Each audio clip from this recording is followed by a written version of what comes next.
കർത്താവിൻ്റെ പരിശുദ്ധമായ നാമം വാഴ്ത്തപ്പെടുമാറാകട്ടെ. അനുഗ്രഹിക്കപ്പെട്ട ഈ നല്ല പ്രഭാതത്തിനായിട്ട് കർത്താവിന് സ്തോത്രം ചെയ്യുന്നു. ഈ പ്രഭാത സന്ദേശം കേൾക്കുന്ന എല്ലാ പ്രിയപ്പെട്ടവർക്കും വീണ്ടും വരുന്നവനായ ക്രിസ്തയേശുവിൻ്റെ നാമത്തിൽ എൻ്റെ പ്രഭാത വന്ദനങ്ങളെ ഈ നിമിഷം ഓർപ്പിക്കട്ടെ.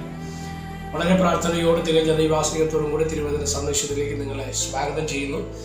കർത്താവ് നമ്മെ സഹായിക്കട്ടെ. സങ്കീർത്തനങ്ങൾ 7 അതിൻ്റെ 9-ാമത് വാക്യം: ദുഷ്ടന്റെ ദുഷ്ടത തീർന്നു പോകട്ടെ, നീതിമാനെ നീ ഉറപ്പിക്കണമേ. നീതിമാനായ ദൈവം ഹൃദയങ്ങളെയും ആന്തരിന്ദ്രിയങ്ങളെയും ശോധന ചെയ്യുന്നവരോ. ഈ വാക്യങ്ങൾക്കാണ് ദൈവത്തിന് സ്തോത്രം ചെയ്യും. ബെന്യാമിനായ കൂശ എന്ന മനുഷ്യൻ ദാവീദിനെ ഭാരപ്പെടുത്തുവാൻ വേണ്ടി പറഞ്ഞ ചില വാക്കുകളെ പ്രതി രചിക്കപ്പെട്ട സങ്കീർത്തനമാണ് 7-ാമത്തെ സങ്കീർത്തനം. അതിനകത്ത് ദാവീദ് പറയുന്ന വാചകമാണ് നമ്മൾ വായിച്ചത്. എന്തുവാ? ദുഷ്ടന്റെ ദുഷ്ടത തീർന്നു പോകട്ടെ, നീതിമാനെ നീ ഉറപ്പിക്കണം. ഈ ചിന്ത വളരെ ശ്രദ്ധിക്കപ്പെടേണ്ട ഒരു കാര്യമാണ്.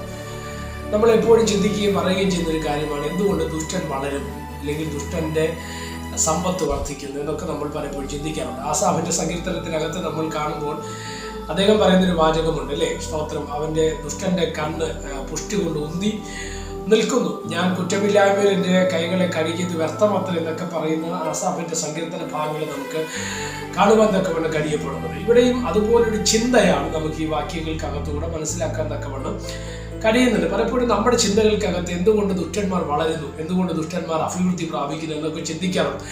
നീതിയോടെ നടന്ന് പ്രാർത്ഥിച്ച് വിശുദ്ധിയോടെ ജീവിച്ച് നമ്മുടെ ജീവിതത്തിൽ എന്തുകൊണ്ട് ഈ ക്ലേശങ്ങൾ വരുന്നു എന്നൊക്കെ നമ്മൾ പലപ്പോഴും ചിന്തിക്കാറുണ്ട്, പറയാറുണ്ട്. എന്നെ കേൾക്കുന്ന ദൈവമക്കളോട് ഞാൻ പറയട്ടെ, ദുഷ്ടന്റെ ദുഷ്ടത തീർന്നു പോകും.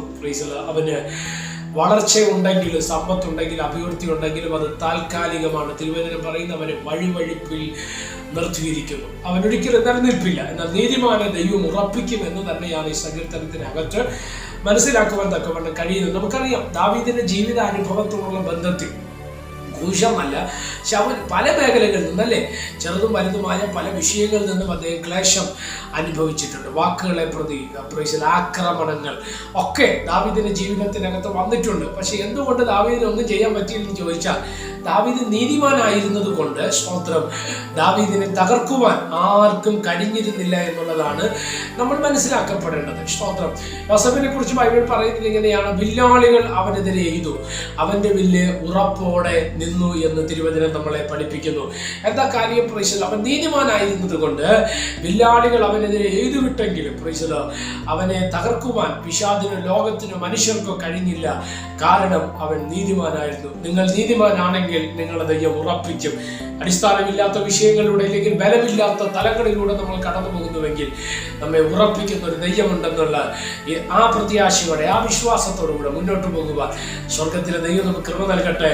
പ്രാർത്ഥിക്കാം. പരിശുദ്ധനായ ദൈവമേ, സ്വർഗീയ നല്ല പിതാവേ, ഉറപ്പില്ലാതെ, സാമ്പത്തിക ഉറപ്പില്ലാതെ, ആത്മീക ഉറപ്പില്ലാതെ, ശാരീരിക ഉറപ്പില്ലാതെ പോകുന്ന പലരും ഈ സന്ദേശം കേൾക്കുന്നുണ്ട്. കർത്താവേ, അവിടുത്തെ കരുണ ഇന്ന് പ്രഭാതത്തിൽ അവരുടെ വിഷയത്തിന് നടുവിൽ വെളിപ്പെടണം. തിരുവചനം പറയുന്നത് പോലെ നീതിമാനെ നീ ഉറപ്പിക്കണമേ എന്ന് തിരുവചനത്തിൽ പറയുന്നത് പോലെ ഞങ്ങളെ അവിടുന്ന് ഉറപ്പിച്ച് അവിടുത്തെ മഹത്വമുള്ള പ്രവർത്തികൾക്കായിട്ട് ഞങ്ങളെ വേർതിരിക്കുന്ന ദൈവകരുണയ്ക്കായിട്ട് സ്തോത്രം ചെയ്ത് പ്രാർത്ഥിക്കുന്നു.